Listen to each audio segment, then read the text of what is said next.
Today, there's a lot of new money HNIs that we see around us. So how would you say a new money compares to an old money individual when it comes to like an uber luxury property that they want to buy? Different generations, based on the requirements of the Gen Zs and millennials, very pleasantly surprised to note that 50% of the Gen Zs are the females, are the ladies. Today, when you are owning an apartment like this, you are making a statement out there in the society that I have arrived. The requirement for baby boomers would be absolutely different than what the Gen Zs would ask for. Do you think that this craze for a Mumbai real estate property is going to come down now? What sells today, A, is location. 2 is the kind of property that you're creating. It's got to be high-end. If you look at the norm of the municipalities, you're supposed to give 1 or 2 car parks for a 3-bedroom hall kitchen apartment. I am an HNI today. Would I prefer an Indian designer to come and do my house, or would I call someone from Germany or someone who knows how to do a house in London? Global designers are also today absolutely fully involved in Indian residential developments. What cities are right now the underdog and are going to overtake Mumbai in India in the coming years? Well, it's going to be a tough task. Hello everyone, where we explore the ever-evolving world of India's luxury business and culture. Today, our focus is on India's booming real estate market, an industry that is witnessing an unprecedented growth. In 2023, India's real estate market was valued at $265 billion. By 2030, it is expected to reach $1 trillion, and by 2047, it could soar to $5.8 trillion. Now, this is a staggering 12-fold increase. By then, real estate could account for 50% of the country's GDP.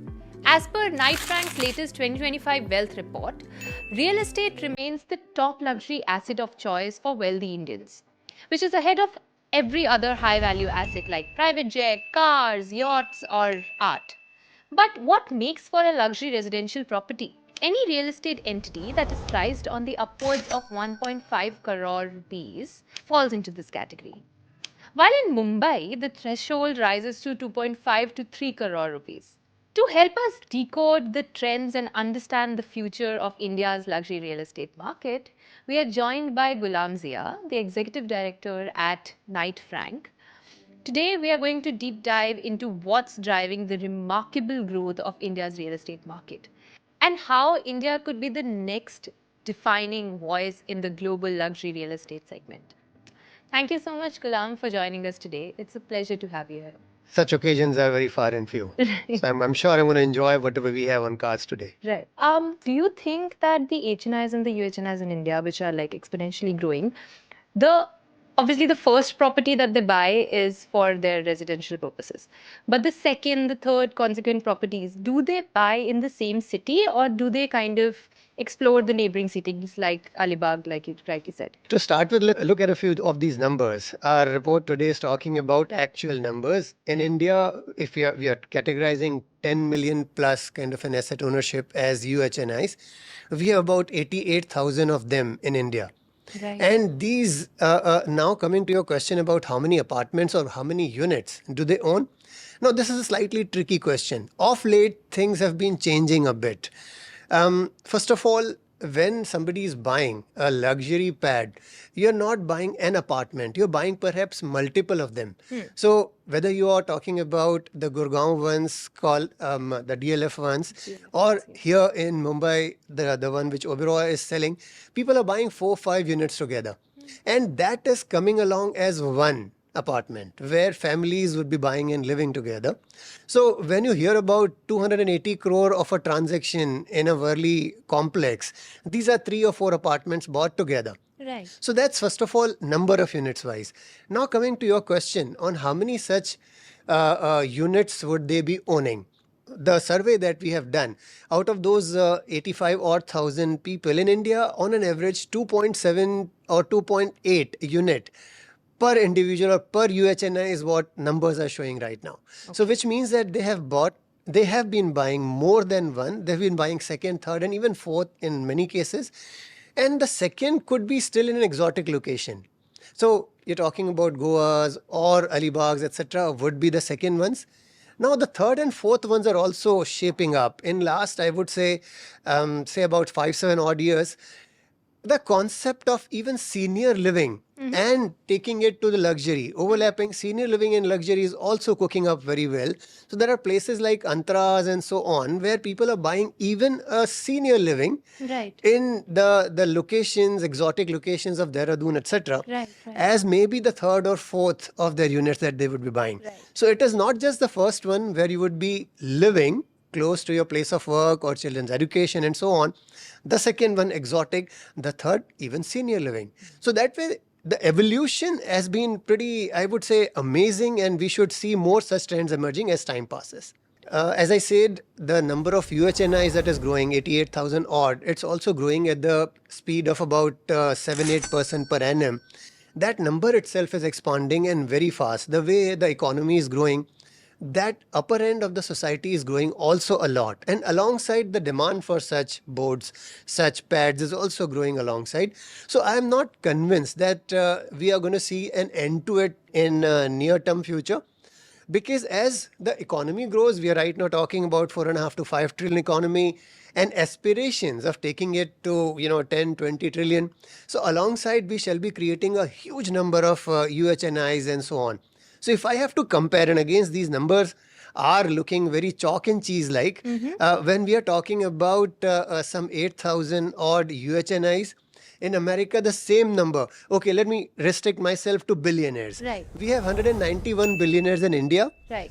In Americas, it's actually going to as much as 70, 80,000. Right. Right? So for an economy of that size, if at all, maybe next 10, 20, 30 years it takes, when we are reaching that level, we will also have a huge number of such UHNIs also coming alongside the growth in economy.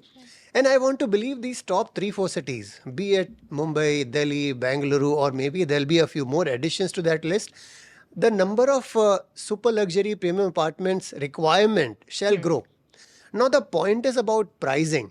So it's very interesting to note, and again, out of the surveys that we have done, the buyers in this category are not really interested in looking at investment value growing. So the most important requirement when we checked it all alongside globally, the UHNIs are not buying to see their property value growing. Okay. The most important thing, 44% of them are buying because they want their abode. They want a peaceful house for themselves. Right. And the second requirement on that category of demands or parameters comes watching the value not diminishing. Okay. Maintaining that value, that whatever asset you're buying should not erode in value, should at least get you. Like if you're buying something for 100 crores, it should remain 100, 110, 120 maybe, but it may not be expected to double it up to 200 crore. Like for example, a property that you're buying for say 200,000 rupees a square feet somewhere in Worli Sea Face, you're not going to expect it to become 400,000 in next 10 years. Definitely not. Yeah. So the requirement of that category of buyers is way different. It is not to see the property prices going up. Right. So for them, it's actually a trophy that they're going to own. So it's an investment of passion. Please understand, this is not where they want to see the value grow, but here is a passion. You want to show the society that you have arrived. Right. So the requirements are different, the expectations are different, and that is why I don't really see much of an impact on this segment. Right. Of course, in between we did see the super luxury segment also not doing very well, but that was when, there were a few, maybe it was the pandemic, even before pandemic, too much of oversupply and so on. But as long as the law of economics are followed, we shall not see a serious impact on this segment. It is here to stay. Great. So talking about that, see, a luxury property is a sign to say that, I've made it. What are the kind of amenities that are now, the HNIs and UHNIs looking at, which you hadn't seen before? Now, this is a very tricky question because as the evolution was going through, initially even the developers were trying to understand, to get the pulse of the buyers, etc. So initially what was thought that you will give facilities like swimming pool and a clubhouse and so on and so forth. Every middle income housing is also providing it today. Yeah.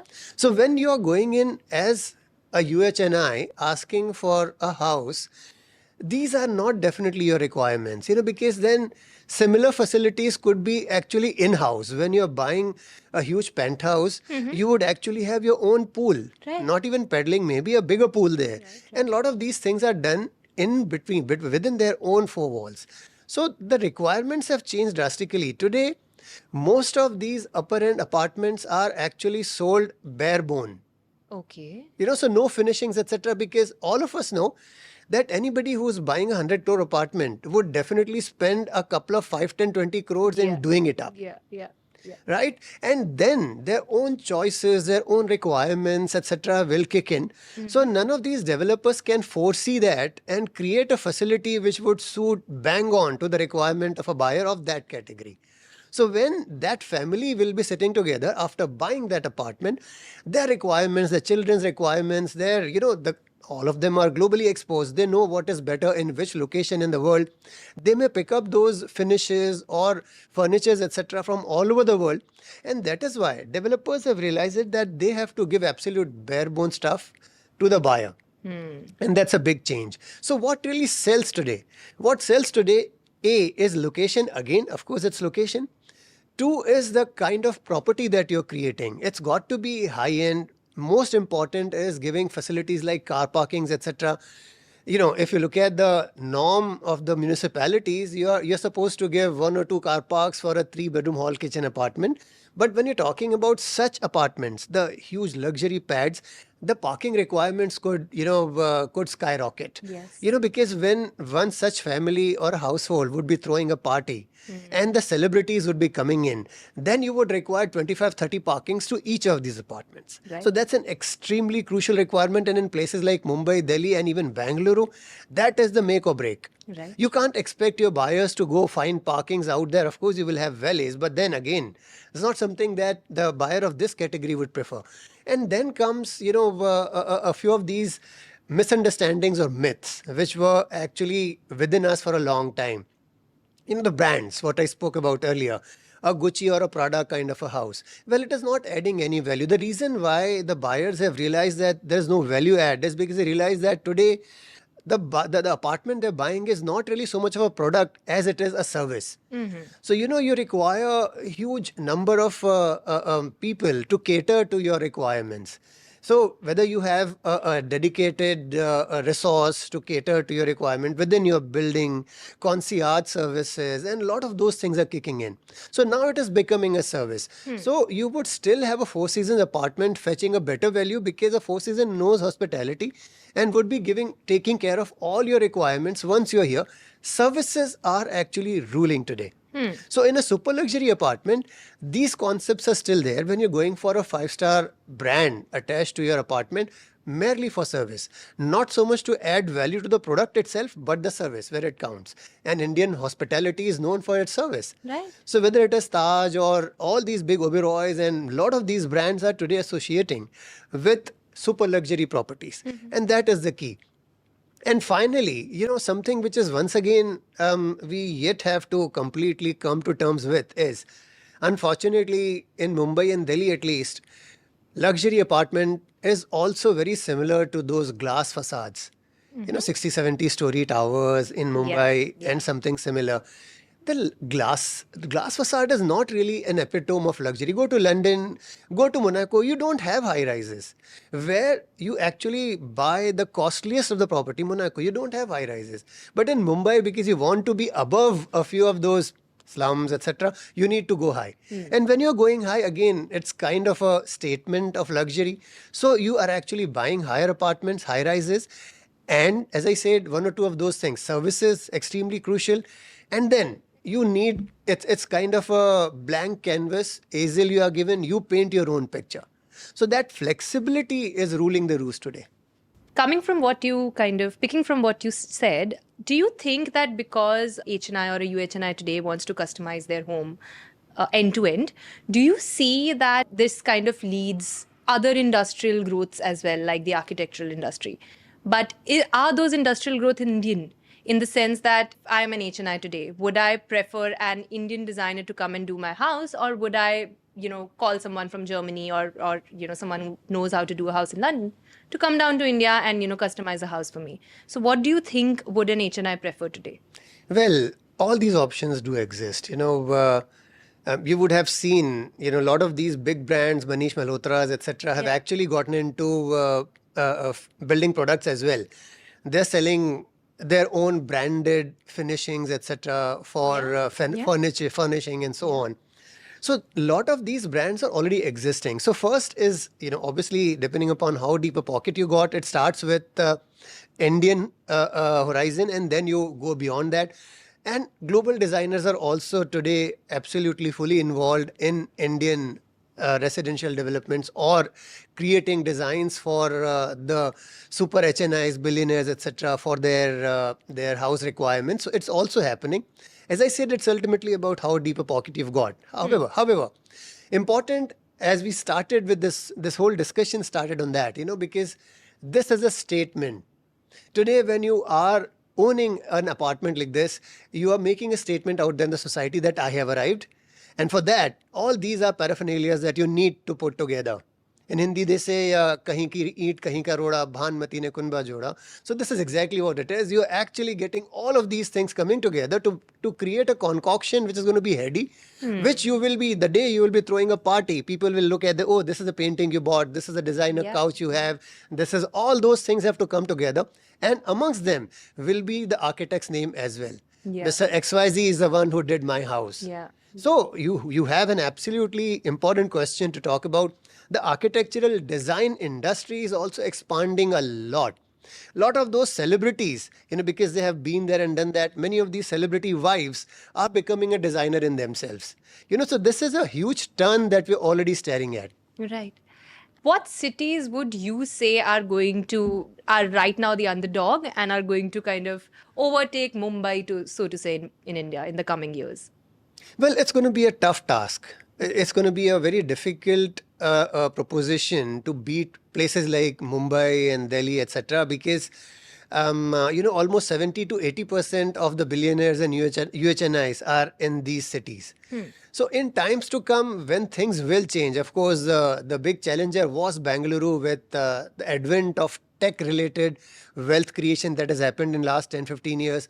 So many of them are today in Bengaluru as well. Even Hyderabad is actually coming up with a bang because of, again, technology, intervention, AIs, machine learning, and so on. So the organizations which are into that have their owners or promoters in these cities as well.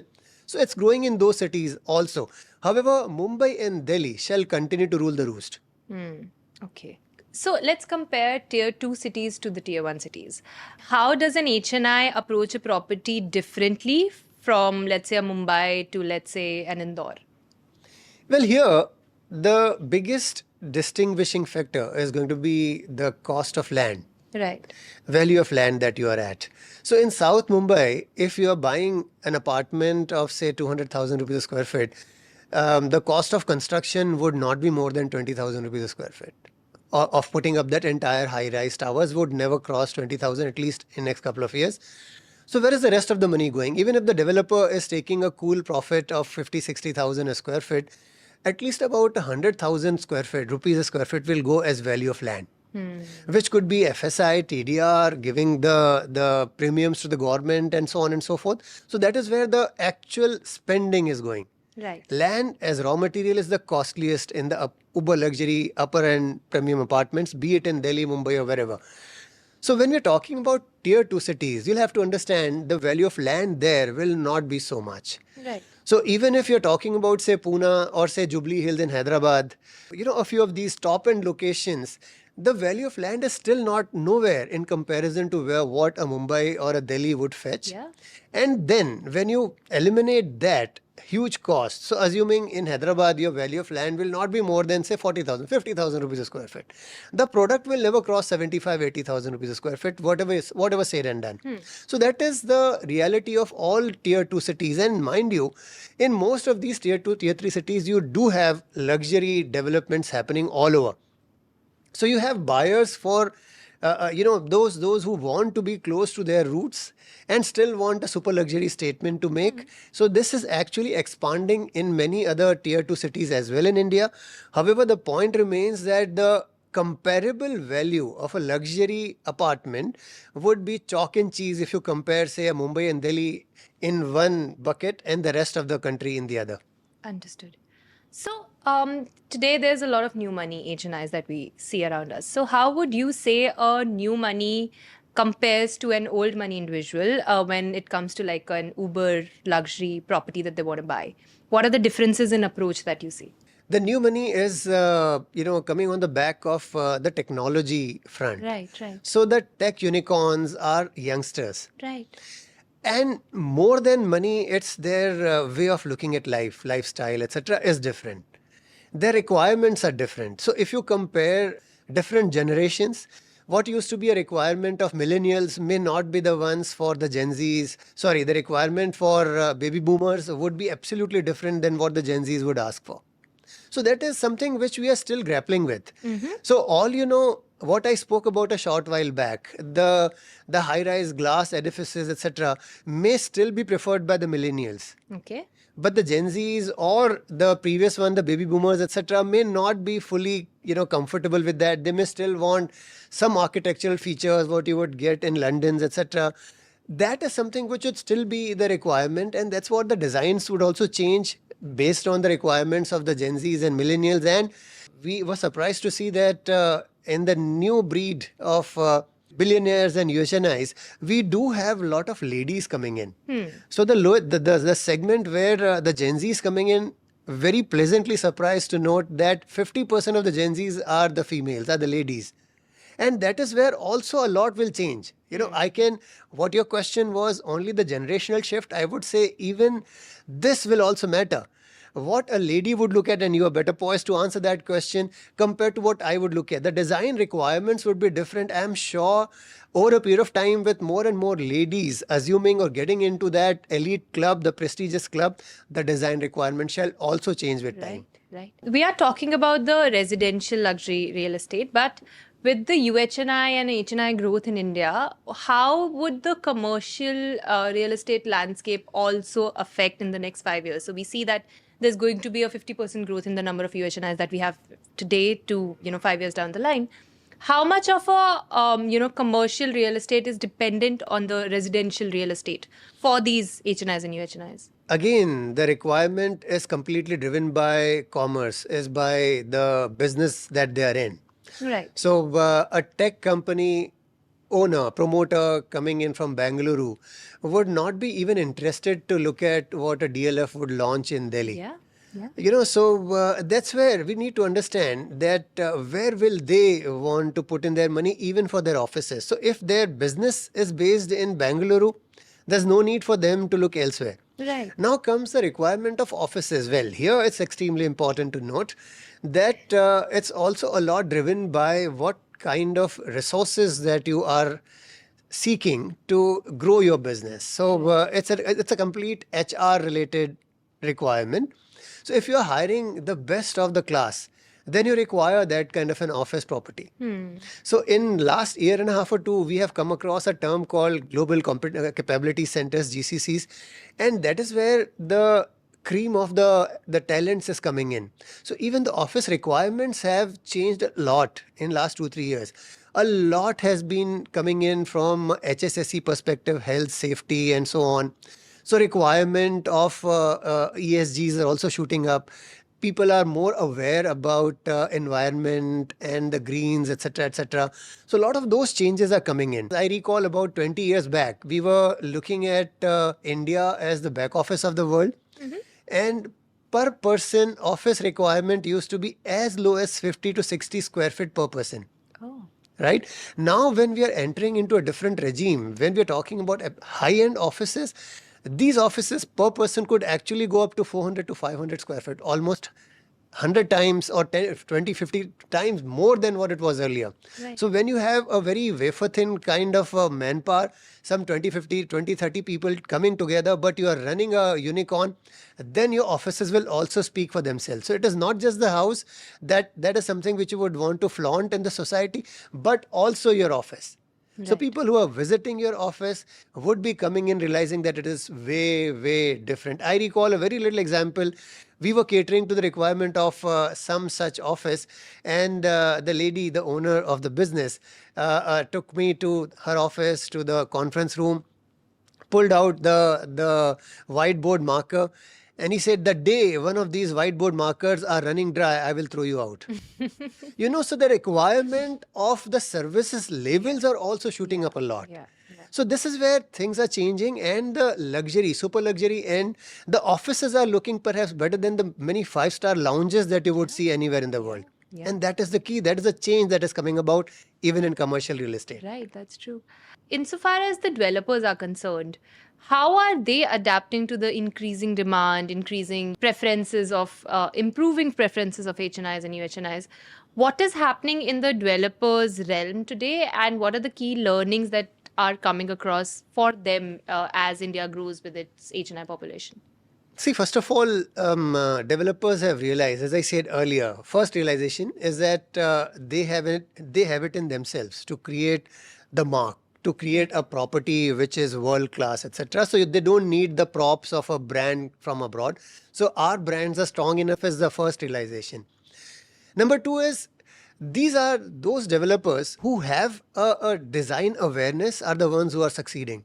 Right. The promoters themselves have to drive, because this is, if I have to give some crude examples, if you're talking about the super high-end brands, etc., an Hermes or a Jimmy Choo's, etc., these are tailor-made. These are actually handmade ones. Yeah. And why are we focusing on handmade is because then every nuance, every detail is looked into.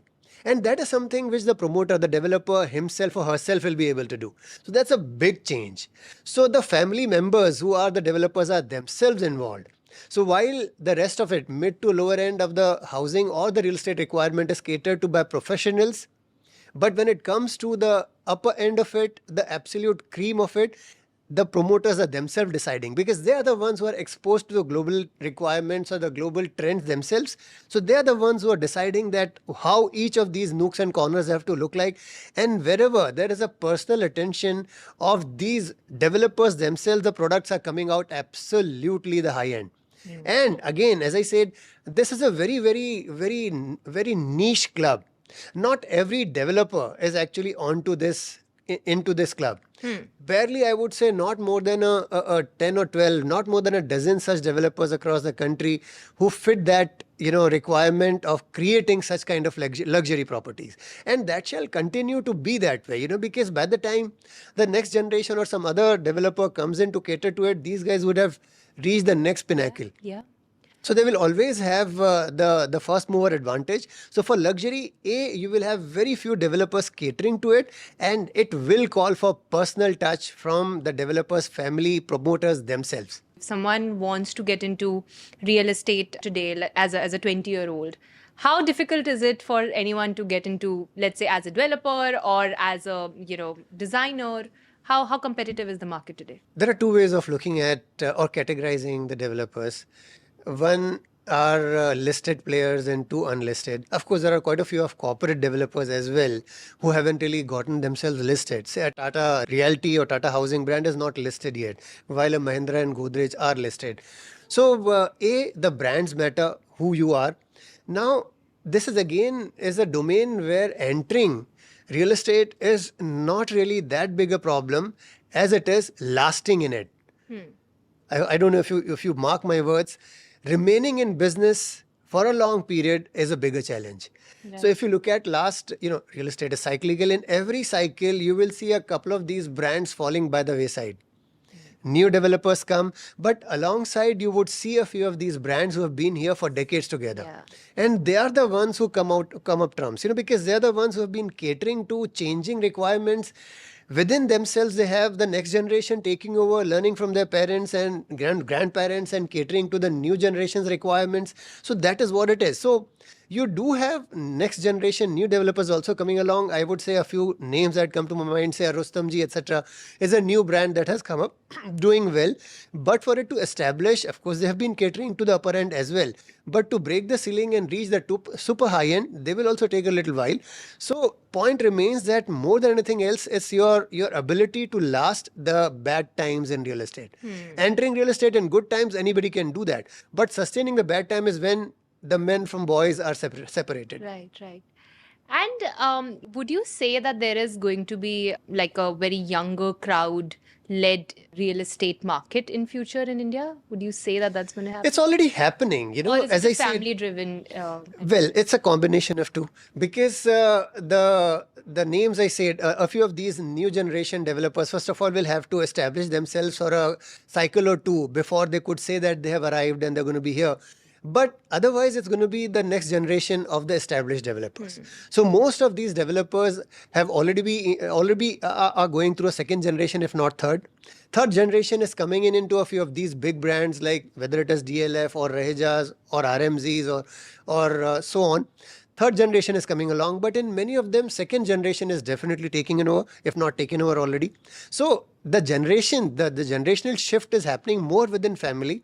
Then a new developer coming along and creating a legacy for itself is going to take time. As I said, Yes. whoever it is will have to establish themselves for at least 25, 30 years before saying that they have arrived. Yeah. And real estate as an investment, as part of an investment portfolio, how important should it be for an HNI in terms of the entire portfolio? I think I tried to touch upon this aspect a little while back. For HNIs or UHNIs, real estate, if it is spatially residential, it is not so much for earning on it. Yeah. The top three requirements that they have don't have this, that they want to see the worth of their apartment growing up. It's not there because they are not really in the domain to sell this after 10 years or 5. So to see their property value or worth shooting up is not their concern at all. But when it comes to investing in real estate, the perspective is different. Many of them have their family offices, the family offices would have invested in the equities of real estate or would have bought into REITs or the SMEs REITs have also come up now. MSME REITs is here. So a lot of those avenues are open today. So what used to happen, say 20, 25 years back, was only to buy an apartment to invest in real estate or a shop and office has changed drastically. In last 10 years, be it REITs or MSMEs, REITs, etc., a lot of options have opened up, private equities, family offices. Always you have different ways of investing in real estate. So it is not just about buying a property, be it residential, shop or office, and watching its price grow.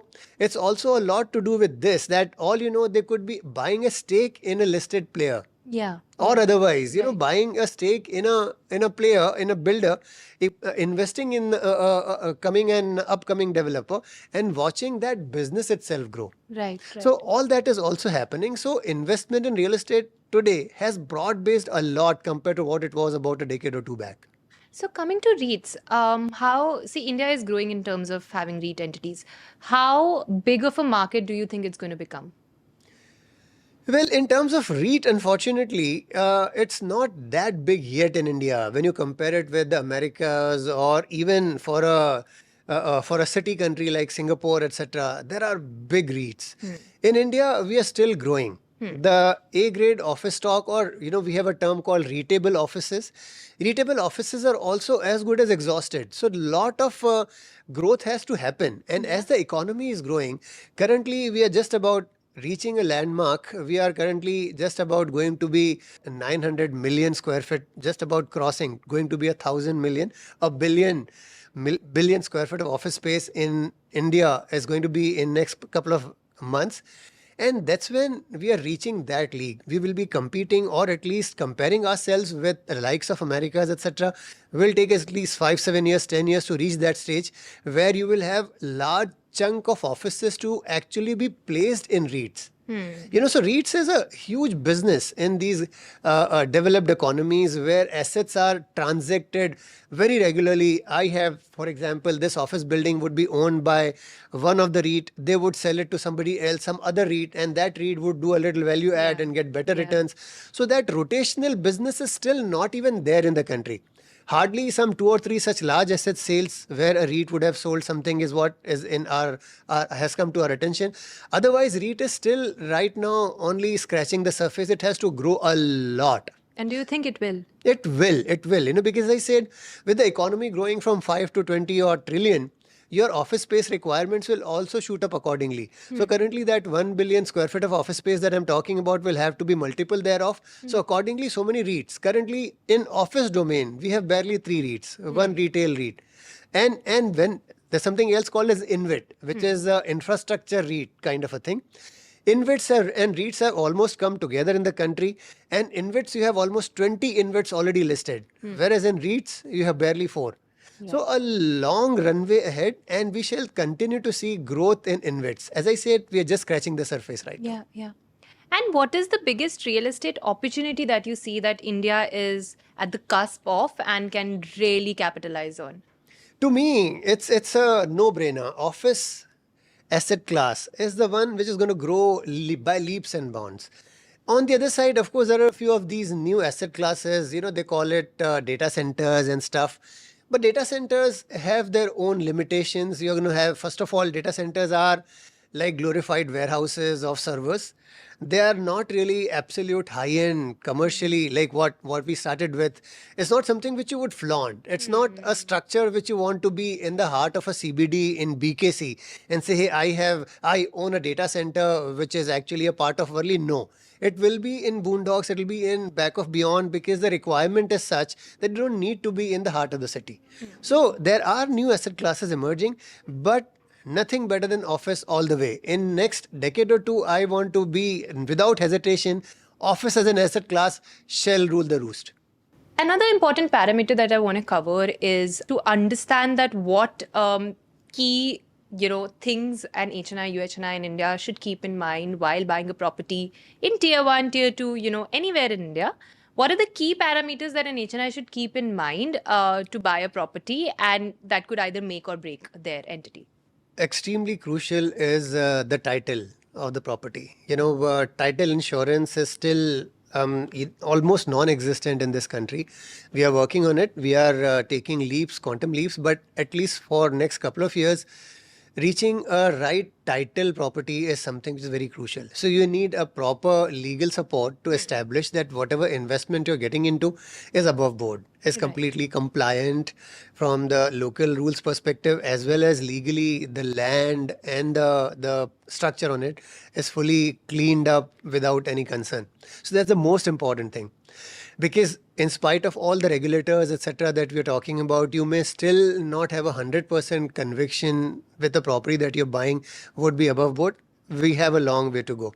So to me, extremely crucial is the legal and compliance assurance that you shall seek for whatever property you're buying. And next, then it starts opening up. Then there are different individual perspectives. Why are you buying this property is important. If you're buying it to see the investment growing, then it's a different perspective. You need to then buy in a newly emerging location to see the prices going up, because whatever said and done, what we spoke earlier, an already established super luxury apartment is not going to grow in value by leaps and bounds. Not at all. So if to see their money growing is the criteria, then they will have to look at locations which are going to grow in times to come. Number one. Number two, if the perspective is about just to chill out, just to relax, so this is where the exotic locations, then you're talking about, say, Goa, Alibag, Dehradun, and a lot of those locations, whether you're it is then decided by whether you're a beach person or a hill person. So where you want to be is the next question. Again, the first question is always going to be legally safe. And then it's, what is your perspective? Why are you taking that property? Is it only to chill out, or you want to see your money growing, or you want to really see in future that your kids should enjoy, or even your parents, you want to buy a senior living thing in Dehradun, or a lot of those places are opening up even for senior living. So multiple perspectives will be emerging, and you need to have a very, very tailored approach to answer this question. But to make it very simple, the only criteria that should make or break it is going to be legal and compliance. Interesting. And what would you say is the future of India's real estate story? We are just getting started in terms of like the global major counterparts. What's the future that India has? Well, bang on when you say that we have just about started. That one sentence tells the whole story. And going forward, a lot of these new locations are going to emerge because our country is full of, is blessed with so much of these natural beauty, etc. So what today is restricted to say, Goa could enter into Kerala, could actually get into the forests, reserves, etc. Of course, I'm not talking about breaking rules, etc. But, picking up properties which are finding that benefit of closer to nature and so on.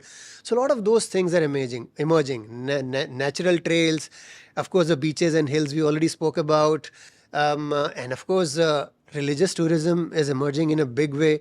So, especially from the senior living perspective, when we're doing some market research, we realize that many of those they require closer to Char Dhams, etc., closer to one of those places where your spirituality also is now ruling the requirements. So you want to have super luxury but close to your spiritual requirements. So a lot of those things are changing, and with that, the whole country is booming with such opportunities. And as you rightly said, we are scratching the surface. In times to come, we shall see a completely new look of real estate. Right, right. Great. Thank you so much for this insightful conversation. I learned a lot about how the market is operating. I'm pretty sure that the next couple of years are going to be a very important segment in defining India's real estate story and take us up there with our global counterparts. Of course, real estate and the luxury domain Yes. remains, it's a subject remains in the closet. Yes. Perhaps you are one of the first ones who are trying to bring it out. Very happy to be part of it. Very excited to actually see how people take this episode of yours. Thank you so much. Thank you so much. To our listeners, if you are considering investing in real estate or want to stay ahead of market trends, be sure to check out the Knight Frank Wealth Report 2025 for more in-depth insights. Thank you for tuning in, and we'll see you in the next episode.